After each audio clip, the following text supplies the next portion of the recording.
Hello everyone, welcome to the Tim Booker channel. Wishing you all an enjoyable listening experience. Today, the book I'll be interpreting for you is Creativity Incorporated, with the subtitle, Overcoming the Unseen Forces That Stand in the Way of True Inspiration. Pixar is a globally renowned animation production company and a pioneer in 3D animation technology. It was founded by Steve Jobs in 1986. Since the 1990s, Pixar has created numerous beloved 3D animated films for Disney, including Toy Story, Cars, and Finding Nemo.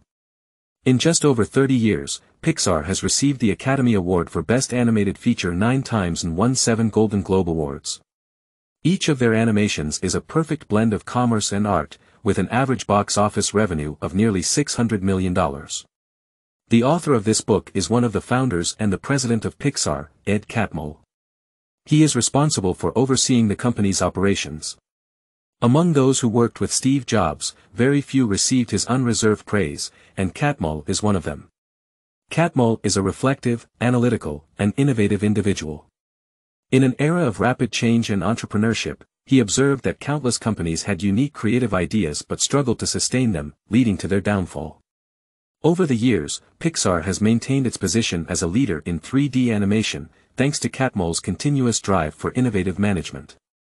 In this innovative company, Catmull takes us back to the beginning of Pixar's journey, sharing the untold stories behind films like Monsters Incorporated. We'll explore Pixar's development in 3 distinct periods, based on its size, and uncover the ongoing journey of innovation. 1. The early entrepreneurial phase, where Pixar established the principle that story is king. 2. The post-IPO era, where Catmull perfected management to ensure the implementation of their core principles. 3. The period after the merger with Disney, during which Catmull assisted Disney in reshaping its glory. Let's start with the first period, the early entrepreneurial phase. During this time, Pixar established the core principle that story is king. Pixar's predecessor was the computer graphics division of Lucasfilm. In 1979, after the success of Star Wars, Lucasfilm established a dedicated computer graphics division, and Ed Catmull was hired to manage it. In 1986, Steve Jobs acquired this division from Lucasfilm, officially founding Pixar, and appointed Catmull as its president, entrusting him with full responsibility for Pixar's operations. With Jobs' support, Pixar embarked on exploration in the field of 3D animation, quickly gaining recognition. In 1987, another co-founder, John Lasseter, directed the animated short film Luxo Jr., which received an Oscar nomination for Best Animated Short. In 1988, the short film Tin Toy earned Pixar its first Oscar award. The success of Pixar's short films caught the attention of Disney, leading to an agreement in 1991.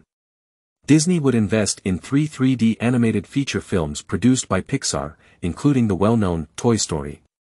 This film marked the beginning of the 3D animation era and grossed $350 million worldwide. However, Pixar's collaboration with Disney faced challenges. During the production of Toy Story, the two companies had frequent conflicts. It was through these conflicts that Pixar gradually solidified the core concept of story is king. The brilliance of Toy Story lay in presenting the plot from the perspective of toys. Woody, the cowboy, was Andy's favorite toy until the arrival of the new toy, Buzz Lightyear, stole his spotlight. This initially led to Woody disliking Buzz, but an unexpected event caused the two toys to become friends and overcome hardships to return to Andy. The film primarily focused on 2 emotional elements, camaraderie among toys and the bittersweet feeling of parting between children and their toys. It resonated with viewers, reminding them of their own childhood toys and evoking fond memories. However, the film's production process was filled with challenges. Disney insisted on adding musical elements, as many of their previous successful animated films had featured music. Pixar resisted this idea. Additionally, Disney executives stubbornly demanded adding complexity to Woody's character, feeling he was too straightforward and sincere. In an attempt to accommodate Disney, Pixar modified the script to make Woody a darker, more sinister character, which didn't yield positive results. Disney ultimately decided to pause the film's production until a satisfactory script was developed. This crisis made Pixar realize the importance of staying true to their vision and creating animated films they themselves would want to watch. Their commitment to this principle allowed Toy Story to break away from convention, offering a refreshing experience. Pixar's innovations were notable in two key aspects: character innovation, with the studio moving away from traditional royal and princess characters to embrace industrial-era creations like lamps and robots, and thematic innovation, as they shifted from the classic good versus evil dichotomy to more relatable themes of friendship and family. Despite Pixar's pioneering work in 3D animation technology, audiences and critics were drawn more to the novelty and emotional impact of their storytelling. Catmull, a newcomer to the film industry, realized that 3D technology was merely a vessel for movies. The true essence of a film lies in its story. Thus, Pixar firmly established the core concept that story is king. Now let's move on to the second period, during which Pixar went public and refined its management to ensure the implementation of its core principle. In order to secure better box office returns and not be controlled by Disney, Steve Jobs had planned to take Pixar public before the release of Toy Story. Jobs' strategy was clear: if the movie failed, Pixar would be shut down after going public. If the movie succeeded, Disney would undoubtedly propose an extension of the contract, trying to keep Pixar closely tied to them as a mere production house, which would limit Pixar's earnings to production fees. To change this situation and gain a higher share of the box office, Pixar needed to have the capability to cover half of the movie's production costs. However, at that time, Jobs couldn't provide more funding. Thus, the only way forward was to package Pixar for an initial public offering, IPO. A week after the movie's successful release, Pixar went public, just as Jobs had predicted. As anticipated, Disney approached Pixar, but facing a determined Pixar, they had no choice but to accept Jobs' proposal for a new agreement, splitting the profits down the middle. Following the IPO, Pixar expanded its operations, simultaneously working on two films, A Bug's Life and Toy Story 2. For a small-scale public company, even a minor mistake could spell disaster. Toy Story 2 nearly ran aground. The film's directors were two senior animators who had never directed a feature film before. Initially, Catmull believed the sequel's production would go smoothly since John Lasseter, the director of Toy Story 1, had outlined the sequel's framework. In essence, it involved Woody being mistakenly sold to a toy collector and sent to a museum in Japan. The characters were already well known, and the audience had accepted them. Additionally, Pixar's technical team, experienced and agile from previous projects, had a comprehensive understanding of the film production process. Thus, Pixar's leadership was confident that this venture was almost guaranteed success. However, the inexperienced directors repeatedly sought Lasseter's guidance throughout the production process. At the same time, Lasseter's team was busy working on A Bug's Life, which left him with limited time to oversee Toy Story 2. It wasn't until after the release of A Bug's Life that Lasseter had the opportunity to carefully examine the rough cut of Toy Story 2. By this time, there was less than a year before the film's release. After watching the rough cut, Lasseter told Catmull that Toy Story 2 suffered from a lackluster and predictable storyline, devoid of suspense. Significant changes were needed. Catmull faced a critical decision: accept mediocrity or undertake a costly and time-consuming overhaul to ensure the film's quality. Catmull chose to invest heavily in a complete redo. Ultimately, Toy Story 2 was delivered on time. Film critics praised it, calling it the first sequel to surpass the original. The film's total box office revenue surpassed $500 million. However, Toy Story 2 provided Catmull with a valuable lesson: novice directors who merely paid lip service to the "story is king" principle without implementing it in practice could create significant challenges. As Catmull increased communication with studios in the industry, he discovered that this was a common occurrence. Many studios claimed that story and plot were paramount, yet their output sometimes consisted of complete flops. To ensure that "story is king" didn't become an empty phrase, Catmull and Pixar's top executives decided to change Pixar's management approach, ensuring that the principle of storytelling excellence remained at the core of their operations. Now, let's discuss Pixar's innovative management approach in three aspects. The first aspect is talent development. The crisis faced during the production of Toy Story 2 made Catmull realize the importance of nurturing talent. He understood that relying solely on individuals like Lasseter to save the day wouldn't allow the company to grow. To address this, Catmull decided to invest heavily in reviving the dormant short film projects, using them as training grounds for novice directors. Each Pixar short film had a production cost of up to $2 to $3 million, with no commercial returns. However, it helped Pixar build a substantial pool of emerging talent. For example, the director of Ratatouille, Brad Bird, developed his skills through making short films. One of his notable works, Jerry's Game, won an Academy Award for Best Animated Short Film. The story featured an elderly man playing chess against himself in a park during autumn, with no dialogue, only expressive movements, showcasing contrasting personalities. In addition to providing a platform for creative talent, Pixar aimed to prevent creative professionals from falling into the trap of predictability. Creative minds need constant renewal, and stagnation often results from clinging to past successes. To combat this, Pixar took two approaches. Firstly, they encouraged existing creative staff to maintain a beginner's mindset, akin to first graders eager to absorb new knowledge. Pixar initiated cross-disciplinary courses for its employees, such as allowing animators to take programming classes. Secondly, they sought fresh perspectives from different sources. For example, the director of Coco, Lee Unkrich, initially a seasoned film editor, was recognized for his innate sense of pacing in movies. Pixar promoted him from co-director of Toy Story 2 to a renowned director. This approach helped ensure that creativity thrived within the company. Apart from talent development, Pixar placed a strong emphasis on team collaboration. This forms the second aspect of Pixar's innovative management approach. Hiring many talented individuals doesn't automatically guarantee effective teamwork. Some may fear colleagues surpassing them and seek dominance in debates, while others might be inconsistent to please superiors. Internal conflicts among talented individuals can significantly hinder collaborative efficiency. Pixar's solution was to foster a culture of openness and candidness within the company. Through candid communication, unfiltered information could be obtained, enabling the identification and resolution of problems. A prominent manifestation of this candid culture was the Brain Trust meetings. The Brain Trust consisted of a 5-member team responsible for evaluating all Pixar films and ensuring their quality. It differed from industry norms by excluding top executives, who were often more concerned with a film's market value and box office success than its artistic value. At Brain Trust meetings, individuals engaged in candid discussions focused on professional matters, free from concerns of hierarchical influence. For instance, Steve Jobs, despite his role as an investor, was prohibited from attending Brain Trust meetings due to his strong personality. The members of the Brain Trust were experts in storytelling and knew what narrative elements could truly resonate with audiences. These meetings allowed for open, unbiased discussions, ensuring that the best interests of the film were preserved.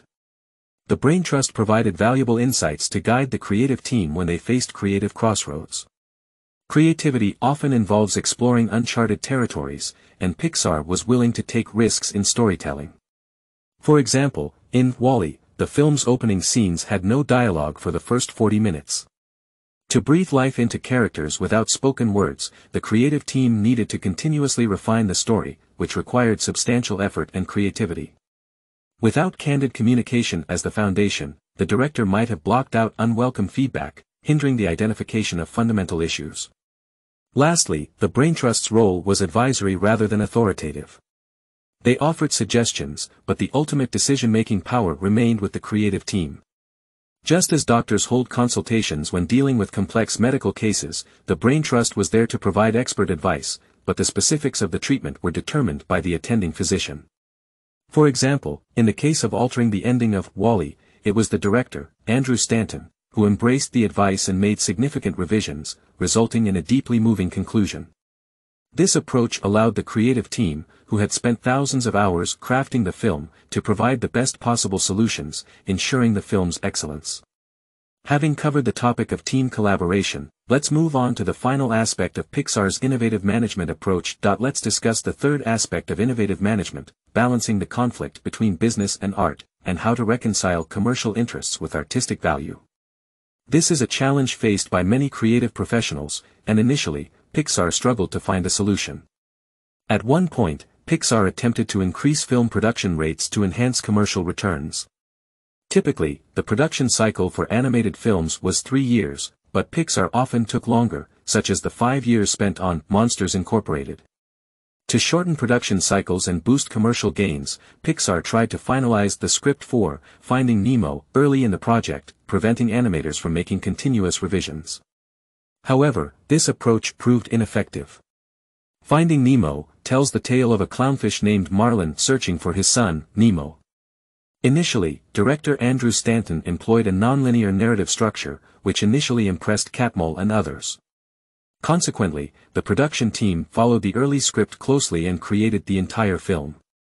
However, when they presented the film at the Brain Trust meeting, it didn't have the desired impact, leaving the audience puzzled.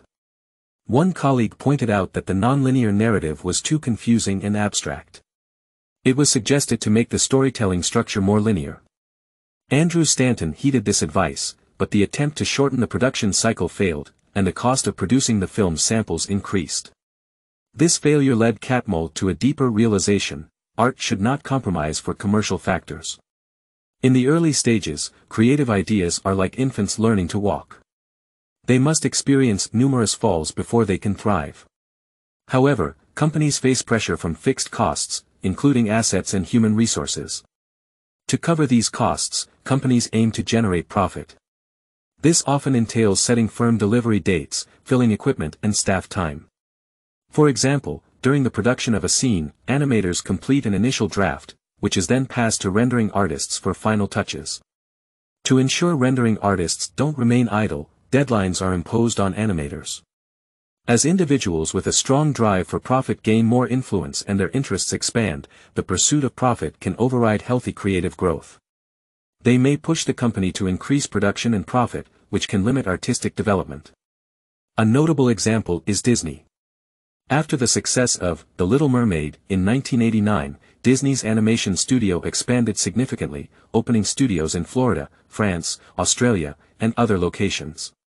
This rapid expansion led to a decline in the quality of Disney's films. Pixar's approach to balancing business and art involves setting the creation of exceptional works as the ultimate goal. They refuse to compromise on film quality due to time constraints. Additionally, they maintain equilibrium among various departments, ensuring that no department's interests supersede those of the company. For instance, the marketing team may desire films designed for easy profit generation, such as those suited for IMAX screens or 3D technology. However, Pixar's management restrains the expansion of marketing interests. Lastly, Pixar occasionally compromises with commercial interests, like producing sequels to existing films to ensure profitability, alongside their original content. This approach allows Pixar to maintain a balance between artistry and profitability, prioritizing the creation of outstanding films as their guiding principle. Next, we enter the third phase, merging with Disney and reshaping Disney's glory. As mentioned earlier, after Toy Story, Pixar signed a deal with Disney for a 5/5 box office split. By 2003, this deal was coming to an end, and Pixar had already produced 5 successful films for Disney. However, Steve Jobs, not content with just the box office split, wanted to share the movie rights with Disney. If an agreement couldn't be reached, Pixar, with its valuable content, was prepared to seek alternative distribution channels.